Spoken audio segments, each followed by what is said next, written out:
कहानी की शुरुआत में हम देखते हैं कि सभी जानवर सिम्बा के बुलाने पर यहाँ इकट्ठा हुए होते हैं। उसी दौरान सिम्बा एक घोषणा करता है और सभी जानवरों से कहता है कि बहुत जल्द हमारे बीच एक नया सदस्य आने वाला है। यह सुनते ही सभी जानवरों में खुशी की लहर दौड़ पड़ती है, क्योंकि सिम्बा की पत्नी नाला एक बच्चे को जन्म देने वाली होती है। वहीं दूसरी तरफ हमें नाला दिखाई देती है, जो अपने बच्चे को जन्म देने के लिए किसी महफूज जगह की तलाश में मिलेले से बहुत दूर निकल आई होती है। अब नाला एक अच्छी और सुरक्षित जगह ढूंढ लेती है और सिम्बा के आने का इंतजार करने लगती है। वहीं हम देखते हैं कि सिम्बा किसी का इंतजार कर रहा होता है। तभी वहाँ टीमोन और पुम्बा आ जाते हैं। दरअसल सिम्बा अपने बचपन के दोस्तों का इंतजार कर रहा होता है, क्योंकि उसे अपनी बेटी कियारा की देखरेख के लिए किसी की जरूरत थी। इसलिए वह टीमोन और पुम्बा को कियारा का ध्यान रखने के लिए बुलाता है। फिर सिम्बा उनसे कहता है, तुम दोनों कियारा का अच्छे से ध्यान रखना, उसे डराना मत और अपनी फालतू की कहानियां भी मत सुनाना। इसके बाद सिम्बा कियारा से कहता है, बेटा मैं तुम्हारी माँ को ढूंढने जा रहा हूँ। मैं जल्द ही तुम्हारी माँ को लेकर वापस आ जाऊंगा। तब तक तुम टीमोन और पुम्बा के साथ रहना। ये कहकर सिम्बा नाला को ढूंढने निकल जाता है। अब बारिश के साथ साथ तेज तूफान भी आने लगता है, जिससे कियारा डर जाती है। लेकिन सिम्बा के जाते ही टीमोन और पुम्बा कियारा को अपनी कहानी सुनाना शुरू कर देते हैं। दोनों डींगे मारते हुए कहते हैं कि आखिर में स्कार को उन्होंने मिलकर मारा था। तभी कियारा कहती है, स्कार को तो बाबा ने मारा था। लेकिन दोनों उससे कहते हैं, तुम्हारे बाबा फेकू चंद हैं, उन्होंने तुमसे झूठ बोला होगा। तभी वहाँ रफीकी आ जाता है। रफीकी को देखकर कियारा बहुत खुश हो जाती है और तुरंत उसके पास जाकर कहती है, माँ और बाबा मुझे छोड़कर चले गए। लेकिन रफीकी उसे समझाते हुए कहता है, तुम्हारे बाबा तुम्हें छोड़कर नहीं गए हैं, वो बस कुछ देर में वापस आ जाएंगे। इसके बाद रफीकी कियारा को मुफासा यानी उसके दादाजी की कहानी सुनाना शुरू करता है और यहीं से मेन कहानी की शुरुआत होती है। हमें दिखाया जाता है कि मुफासा जहाँ रहता है वहाँ पानी की कमी के कारण सूखा पड़ा हुआ है और पूरा इलाका बंजर हो चुका है। वहाँ खाने के लिए शिकार भी नहीं बचा होता। इसी दौरान मुफासा अपने माँ बाप के साथ खेल रहा होता है। तभी वह अपनी माँ आफिया से पूछता है, वो रोशनी क्या है? आफिया मुस्कुराते हुए कहती है, वो उम्मीद है। फिर वह कहती है, उस रोशनी के पार आखिरी बादल के पीछे एक जगह है जिसे मिलेले कहते हैं। वहाँ खाना पानी और हर वो चीज है जिसकी तुम्हें जरूरत हो सकती है। ये सुनकर मुफासा पूछता है, क्या हम वहाँ जाएंगे? तब आफिया कहती है, हाँ एक दिन हम वहाँ जरूर जाएंगे। इसी दौरान आसमान में काले बादल छा जाते हैं और बारिश की पहली बूंद मुफासा पर गिरती है। फिर तेज बारिश शुरू हो जाती है। बारिश देखकर सभी जानवर खुशी से झूम उठते हैं और उसका आनंद लेने लगते हैं। मुफासा भी सबके साथ खेल रहा होता है। तभी अचानक नदी का पानी बढ़ने लगता है और वहाँ भयंकर बाढ़ आ जाती है। ये देखकर मुफासा के पिता उसे बचाने के लिए दौड़ पड़ते हैं, लेकिन पानी का तेज बहाव दोनों को बहाकर ले जाता है। जैसे तैसे मुफासा के पिता उसे पकड़कर किनारे की तरफ फेंक देते हैं। अब मुफासा अपनी माँ की तरफ भागने लगता है, लेकिन उसके सामने एक बड़ी खाई आ जाती है जिसे वह पार नहीं कर पाता। उसकी माँ उसे बार बार छलांग लगाने के लिए कहती है, लेकिन डर के कारण मुफासा हिम्मत नहीं जुटा पाता। तभी एक हाथी उससे टकरा जाता है, जिससे मुफासा उछलकर नदी में गिर जाता है और पानी के साथ बहता चला जाता है। अब अगले दिन का सीन दिखाया जाता है, जहाँ मुफासा अपने घर से कई मील दूर एक अनजान इलाके में पहुंच चुका होता है। तभी वहाँ एक दूसरा शेर का बच्चा उसे देखता है, जिसका नाम टाका होता है। टाका मुफासा से कहता है, अगर तुम यहाँ रुके रहे तो कोई तुम्हें खा जाएगा। तभी अचानक दो मगरमच्छ मुफासा पर हमला कर देते हैं। मुफासा अपनी जान बचाकर भागने लगता है और टाका भी उसकी मदद करने की कोशिश करता है, लेकिन तभी टाका की माँ वहाँ आ जाती है और दोनों की जान बचा लेती है। वह टाका को डांटते हुए कहती है, तुम बिना बताए यहाँ क्यों आए? अगर तुम्हें कुछ हो जाता तो? इसके बाद टाका मुफासा को अपने साथ ले जाने की जिद करने लगता है। पहले तो उसकी माँ मना कर देती है, लेकिन टाका के बार बार कहने पर वह मान जाती है और मुफासा को अपने बच्चे की तरह अपनाने का फैसला करती है। फिर वे सब अपने घर पहुँचते हैं। वहाँ टाका के पिता ओवासी मुफासा को अपनाने से साफ इनकार कर देते हैं। वह कहते हैं, हम अजनबियों पर भरोसा नहीं करते। सच्चा रिश्ता सिर्फ खून का होता है। हम घुसपैठियों को मारकर खा जाते हैं। और वह मुफासा को वहाँ से चले जाने के लिए कहते हैं, लेकिन मुफासा जवाब देता है, अगर मैं भागा तो आप मुझे पकड़ नहीं पाओगे। मैं दुनिया का सबसे तेज भागने वाला बच्चा हूँ। ये सुनकर ओवासी टाका और मुफासा के बीच एक दौड़ रखने का फैसला करता है। शर्त ये होती है कि अगर टाका जीत गया तो मुफासा को वहाँ से जाना होगा, लेकिन अगर मुफासा जीत गया तो उसे उनके साथ रहने का मौका मिलेगा। फिर गिनती शुरू होते ही दोनों पूरी ताकत से दौड़ने लगते हैं। रास्ते में मुफासा थकने लगता है, क्योंकि उसने कई दिनों से कुछ खाया पिया नहीं होता। इसी वजह से वह कमजोर पड़ने लगता है। वापसी के समय टाका उससे आगे निकल जाता है, लेकिन वह दिल से मुफासा को अपना भाई मान चुका होता है। इसलिए वह जानबूझकर धीमा हो जाता है और मुफासा को आगे निकलने देता है। इस तरह मुफासा रेस जीत जाता है। ये देखकर ओवासी बिल्कुल खुश नहीं होता और टाका पर गुस्सा करता है, लेकिन अपनी शर्त के मुताबिक वह मुफासा को वहाँ रहने की इजाजत दे देता है। हालांकि वह साफ कहता है कि मुफासा शेरों के साथ नहीं बल्कि शेरनियों के बीच रहेगा। और ओवासी गुस्सा होकर वहाँ से चला जाता है, लेकिन टाका की माँ टाका को ऐसा करने पर शाबाशी देती है। फिर टाका और मुफासा मस्ती करने चले जाते हैं। मस्ती करते करते कई साल बीत जाते हैं और दोनों साथ खेलते कूदते बड़े हो जाते हैं। फिर एक दिन दोनों अपने घर की ओर जा रहे होते हैं। तभी रास्ते में दोनों एक प्लान बनाते हैं और घर पहुंचते ही भागते हुए सबसे कहते हैं हाथियों की भगदड़ मच गई है और वो इसी तरफ आ रहे हैं, अपनी जान बचाकर भागो। ये सुनते ही सभी बड़े शेर घबरा जाते हैं और इधर उधर भागने लगते हैं। यहाँ तक कि नवाब ओवासी भी छिपने के लिए कोई कोना ढूंढने लगते हैं। लेकिन तभी सबको पता चलता है कि टाका और मुफासा तो मजाक कर रहे थे। यह देखकर ओवासी बहुत गुस्सा हो जाता है। वह मुफासा से कहता है, तुम और टाका कभी भाई नहीं बन सकते, तुम्हारी जगह यहाँ नहीं है, तुम्हारी जगह सिर्फ जनाने में है। ये कहकर ओवासी मुफासा को वहाँ से भगा देता है। फिर ओवासी टाका से कहता है, बेटा तुम मर्द हो, तुम्हारी जगह हम मर्दों के बीच है, तुम आने वाले कल का भविष्य हो, एक दिन तुम यहाँ के राजा बनोगे, तुम्हारे पास सब कुछ होगा। लेकिन टाका ओवासी से कहता है, मुफासा माँ के साथ शिकार पर जाता है, मुझे भी शिकार करना सीखना है। लेकिन ओवासी उसे ऐसा करने से मना कर देता है और सो जाता है। दूसरी ओर ईशा माँ मुफासा को शिकार करना और हवा के झोंकों से शिकार का पता लगाना सिखा रही होती है। फिर ईशा माँ और मुफासा दोनों छुपकर शिकार की ओर बढ़ने लगते हैं और टाका भी उन्हें छुपकर देख रहा होता है, क्योंकि उसे भी शिकार करना सीखना था। लेकिन अब इन लोगों पर एक बहुत बड़ी मुसीबत आने वाली होती है, क्योंकि दूसरी तरफ से दो सफेद और बेहद खतरनाक शेर भी वहीं शिकार करने आए होते हैं और वो भी इन्हीं की तरफ बढ़ रहे होते हैं। तभी ईशा माँ को एहसास हो जाता है कि यहाँ इनके अलावा कोई और भी मौजूद है। वहीं मुफासा भी ईशा माँ की तरफ आ रहा होता है। तभी ईशा माँ उसे चौकन्ना करती है और मुफासा भी उन शेरों को देख लेता है। उधर टाका भी उन शेरों को देखकर डर जाता है। तभी सफेद शेर शिकार को छोड़कर ईशा माँ पर हमला कर देते हैं। ये देखकर मुफासा तुरंत ईशा माँ की मदद के लिए दौड़ पड़ता है। वहीं ईशा माँ देखती है कि टाका भी वहीं मौजूद है, लेकिन मदद करने की बजाय वह डरकर वहाँ से भाग रहा होता है। इधर मुफासा अकेला ही दोनों शेरों से भिड़ जाता है। तभी एक शेर ईशा माँ को दबोच लेता है। ये देखकर मुफासा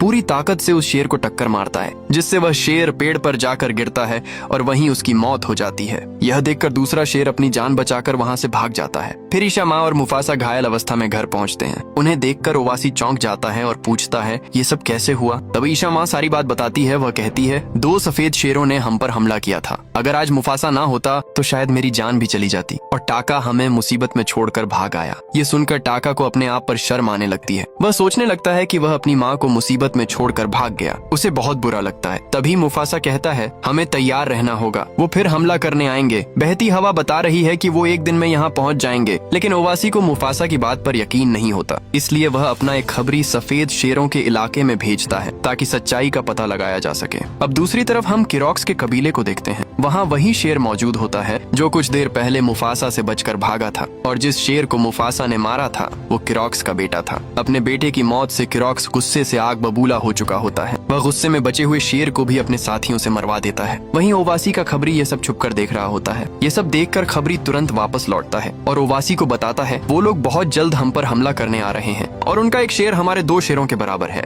ये सुनते ही ओवासी तुरंत एक फैसला लेता है। अपने खून और वंश को बचाने के लिए वह टाका को वहाँ से भागने के लिए कहता है। वह कहता है, टाका तुम किसी नई जगह जाकर जिंदगी की नई शुरुआत करना। फिर ओवासी मुफासा को भी टाका के साथ जाने के लिए कहता है, लेकिन मुफासा जाने से मना कर देता है क्योंकि वह अपनी ईशा माँ को छोड़ना नहीं चाहता था। तभी ईशा माँ उससे कहती है, उस रोशनी की तरफ देखो, उस रोशनी के आगे काली घाटियों के उस पार तुम्हारी आंखों से भी दूर वहाँ एक गौरव भूमि है जो बिल्कुल स्वर्ग जैसी है। उसे मिलेले कहते हैं। तुम्हें वहीं जाना है क्योंकि तुम्हारा असली परिवार आज भी तुम्हारा इंतजार कर रहा है। फिर ईशा माँ मुफासा को जाने के लिए कहती है। टाका अभी भी अपने डर और शर्म के कारण उदास था, लेकिन ईशा माँ उसे समझाती है और कहती है, तुम्हें भी बहादुरी दिखाने का मौका मिलेगा, लेकिन अभी तुम दोनों यहाँ से चले जाओ। फिर टाका और मुफासा जीने की उम्मीद में आगे बढ़ जाते हैं और कुछ ही देर बाद किरोक्स अपनी पूरी फौज के साथ ओवासी के वास पर हमला कर देता है। किरोक्स और उसकी फौज मिलकर ओवासी और उसके साथियों को मार डालते हैं। इसके बाद किरोक्स मुफासा और टाका के पीछे पड़ जाता है क्योंकि उसे अपने बेटे के कातिल को हर हाल में मारना था। अब मुफासा और टाका अपनी पूरी जान लगाकर भागने लगते हैं, लेकिन किरोक्स उनका पीछा छोड़ने का नाम ही नहीं लेता। तभी भागते भागते उनके सामने एक गहरी खाई आ जाती है। अब टाका और मुफासा चारों तरफ से घिर चुके थे और किरोक्स उन पर हमला करने ही वाला था। तभी टाका मुफासा को पकड़कर खाई में कूद जाता है। दोनों एक टहनी पकड़ लेते हैं और खुश होने लगते हैं कि उनकी जान बच गई। लेकिन तभी जब वो पीछे मुड़कर देखते हैं तो पता चलता है कि किरोक्स और उसके साथी भी पानी में कूदकर उनके पीछे आ रहे हैं। ये देखकर दोनों नदी के बहाव में बहते चले जाते हैं और फिलहाल के लिए किरॉक्स के चंगुल से बच निकलते हैं। अब रात के समय टाका खुद की तारीफ कर रहा होता है कि उसने मुफासा की जान बचाई। ये सुनकर मुफासा उसे ढक्कन समझने लगता है। तभी अचानक मुफासा को एहसास होता है कि कोई उनका पीछा कर रहा है। दरअसल एक चालाक शेरनी जिसका नाम शराबी होता है पिछले पूरे एक दिन से इन दोनों का पीछा कर रही होती है और इन्हें इसकी भनक तक नहीं लगती। शराबी के साथ एक पक्षी भी होता है जिसका नाम जाजू होता है और अब शराबी भी इन दोनों के साथ शामिल हो जाती है। अब इन सभी को भूख लगी होती है, इसलिए ये लोग शिकार करने निकलते हैं। वहीं दूसरी ओर हम एक बड़े से पेड़ पर बंदरों के झुंड को देखते हैं, जहां हमें जवान अवस्था में रफीकी दिखाई देता है जो अभी फिलहाल कियारा को यह कहानी सुना रहा होता है।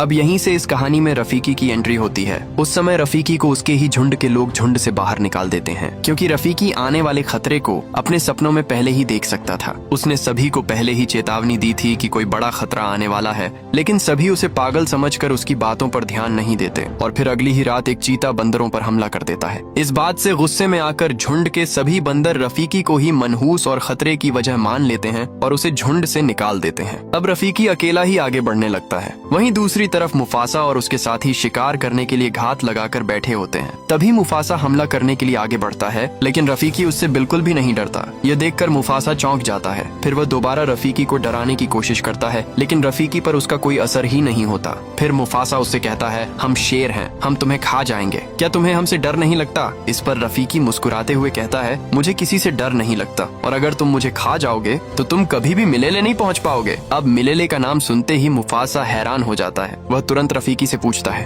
तुम्हें मिलेले के बारे में कैसे पता? क्या तुम वहाँ गए हो? इस पर रफीकी कहता है, हाँ मैं वहाँ कई बार गया हूँ, लेकिन सपनों में। ये सुनकर किसी को भी रफीकी की बातों पर विश्वास नहीं होता, लेकिन फिर भी मुफासा उसके साथ जाने के लिए मान जाता है, क्योंकि वह समझ जाता है कि अब आगे का रास्ता रफीकी ही दिखा सकता है। फिर रफीकी सबको आगे का रास्ता बताता है। चलते चलते इनके सामने काली घाटियां आ जाती हैं। अब सभी सोचने लगते हैं कि आगे कैसे जाया जाए। तभी मुफासा को अपनी माँ की बात याद आती है, जिसमें उसने काली घाटियों के बारे में बताया था। अब मुफासा समझ जाता है कि उसे किस रास्ते से जाना चाहिए। तभी वह हवा के झोंकों से महसूस कर लेता है कि सफेद शेर अभी भी उनका पीछा कर रहे हैं और बहुत जल्द उन तक पहुँच जाएंगे। फिर ये सभी गाना गाते हुए और मस्ती करते हुए काली घाटियों के रास्ते आगे बढ़ने लगते हैं। वहीं दूसरी तरफ टाका को शराबी से प्यार हो जाता है। टाका मुफासा के पास आकर कहता है, भाई मुझे शराबी शराब की तरह चढ़ रही है, मुझे उससे प्यार हो गया है। फिर टाका मुफासा से शराबी को पटाने की टिप्स मांगने लगता है। मुफासा भी उसकी मदद करते हुए कहता है, उससे वहाँ के फूलों के बारे में बात करो जहाँ से वो आई है। इसके बाद टाका तुरंत शराबी के पास जाता है और कहता है, तुम्हारे अंदर से बकर फूल की खुशबू आती है। ये सुनकर शराबी हैरानी से पूछती है, तुम्हें कैसे पता? तब टाका स्टाइल मारते हुए कहता है, मैं सूंघ कर ही सब पता लगा लेता हूँ। ये सुनकर शराबी टाका से इम्प्रेस हो जाती है और उससे बातें करने लगती है। अब जैसे ही ये लोग घाटी के ऊपर पहुँचते हैं, इनके सामने हाथियों का एक बहुत बड़ा झुंड आ जाता है जो इनका रास्ता रोक कर खड़ा होता है। तभी पीछे से किरॉक्स अपनी फौज के साथ मुफासा को मारने के लिए पहुंच जाता है। अब सभी बहुत ज्यादा डर जाते हैं। मुफासा हाथियों से मदद मांगता है, लेकिन एक भी हाथी उसकी मदद नहीं करता। तभी शराबी अपना दिमाग चलाती है और पेड़ पर लगे मधुमक्खियों के छत्ते को गिरा देती है। इससे सारी मधुमक्खियां हाथियों पर टूट पड़ती हैं और हाथियों के झुंड में भगदड़ मच जाती है। लेकिन अब इस भगदड़ से मुफासा की टीम भी खतरे में पड़ जाती है। तभी शराबी पेड़ से नीचे गिर जाती है और एक हाथी से टकराकर बेहोश हो जाती है। यह देखकर मुफासा तुरंत शराबी को बचाने दौड़ पड़ता है। वहीं भगदड़ की वजह से किरॉक्स और उसके साथी पीछे हटने लगते हैं और उनका रास्ता बंद हो जाता है। दूसरी ओर टाका डर के मारे कुछ भी नहीं कर पाता। चाहता तो वो शराबी को बचा सकता था, लेकिन डर के कारण वह किसी की मदद नहीं करता। इधर मुफासा शराबी को एक गड्ढे में खींचकर उसकी जान बचा लेता है।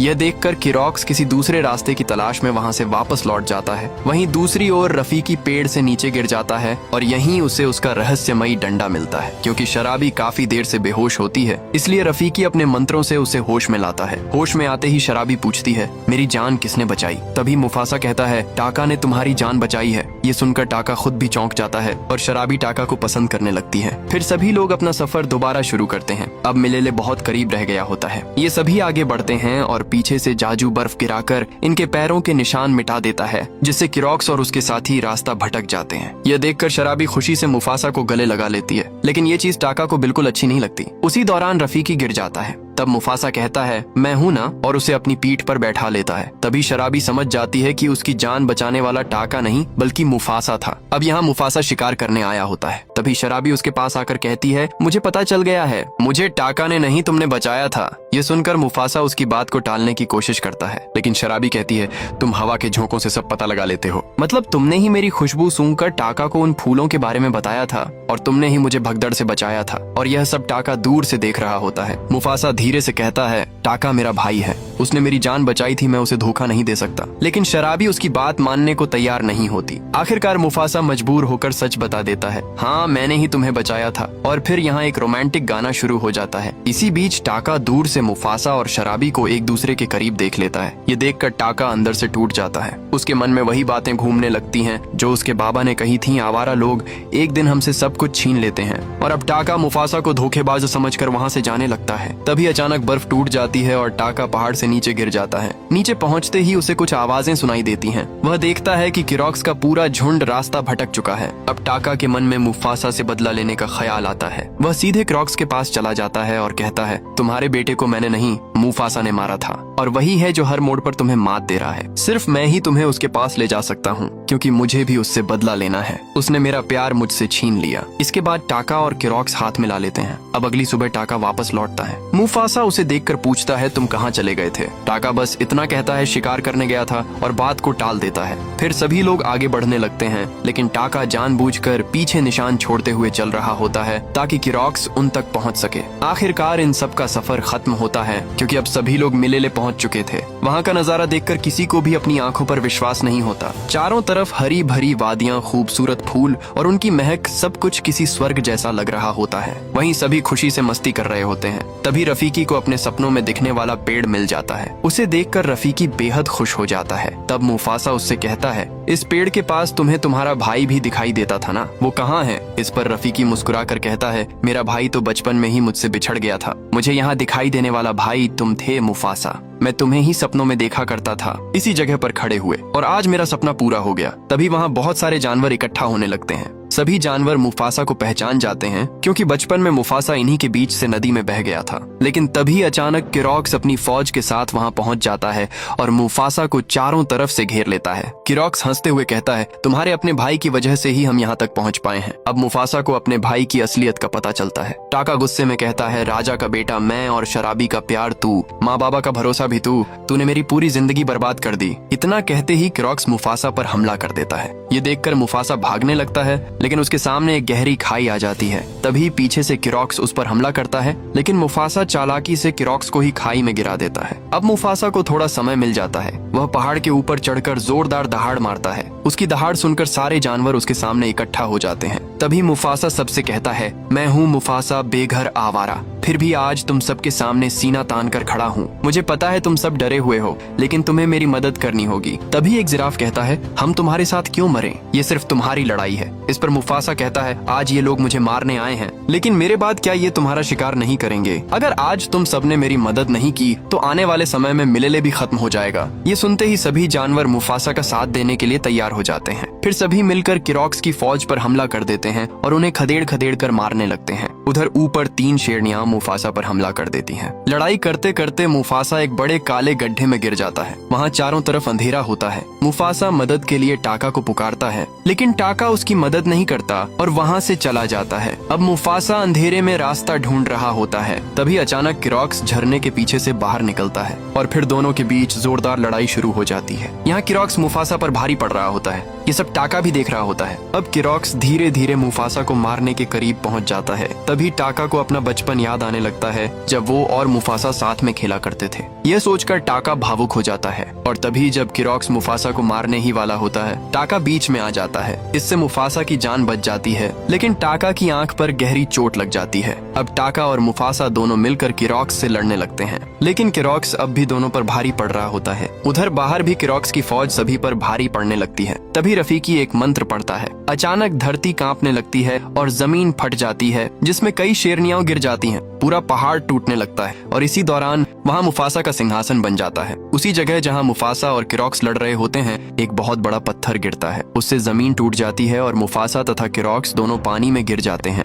लेकिन पानी में भी किरॉक्स मुफासा पर हमला करता रहता है। तभी ऊपर से एक विशाल पत्थर पानी में गिरने लगता है। मुफासा उसे देख लेता है और जैसे ही किरॉक्स उस पर हमला करने आता है, मुफासा उसे धक्का देकर उस पत्थर के नीचे कर देता है और इस तरह किरॉक्स उस विशाल पत्थर के नीचे दबकर हमेशा के लिए खत्म हो जाता है। अब मुफासा ऊपर की ओर तैरने लगता है, वहीं टाका पानी में उसकी तरफ देख रहा होता है। तभी मुफासा पानी से बाहर निकल आता है, लेकिन उसकी आखिरी सांसें चल रही होती हैं। तभी टाका उसे पकड़कर ऊपर खींच लेता है। उसी समय शराबी वहाँ आ जाती है। टाका शराबी को देखता है और चुपचाप वहाँ से चला जाता है। इसके बाद मुफासा शराबी के साथ बाहर आता है। सभी जानवर उसे देखकर खुशी से झूम उठते हैं और उसे अपना राजा मान लेते हैं। फिर सभी जानवर मुफासा के सामने झुक जाते हैं। तभी रफीकी मुस्कुराकर कहता है, तुम्हारे लिए एक और खुशी इंतजार कर रही है। मुफासा पीछे मुड़कर देखता है और उसकी आंखें नम हो जाती हैं, क्योंकि वहाँ उसकी माँ उसका इंतजार कर रही होती है। अपनी माँ को देखकर मुफासा दौड़कर उससे लिपट जाता है। इतने सालों बाद अपनी माँ से मिलकर वह बेहद खुश हो जाता है और आखिरकार उसका सपना पूरा हो जाता है। तभी वहाँ टाका भी आ जाता है। सभी जानवर टाका को राज्य से निकाल देने की बात करते हैं, लेकिन मुफासा उसे वहाँ से भगाता नहीं है। वह बस इतना कहता है, आज के बाद कोई टाका का नाम नहीं लेगा। और फिर टाका अपना नाम बदलकर स्कार रख लेता है, यानी टाका ही आगे चलकर स्कार बना था। उसके बाद मुफासा अपने सिंहासन पर बैठता है और एक राजा की तरह जोरदार दहाड़ मारता है। उसकी दहाड़ पूरे मिलेले में गूंज उठती है। अब हम वापस फ्लैशबैक से बाहर आते हैं, जहाँ रफीकी की कहानी खत्म हो जाती है। उधर कियारा के बाबा यानी सिम्बा नाला को लेकर वापस घर आ जाते हैं और उनके साथ कियारा का छोटा भाई भी होता है। अपने छोटे भाई को देखकर कियारा खुशी से झूम उठती है। वहीं रफीकी मुस्कुराते हुए आसमान की तरफ देखता है, मानो मुफासा आज भी उन सब पर नजर रखे हुए हों। बस इसी खूबसूरत सीन के साथ ये कहानी यहीं खत्म हो जाती है। अगर आपको ये स्टोरी अच्छी लगी हो तो वीडियो को एक लाइक जरूर करें और चैनल को सब्सक्राइब करना मत भूलना।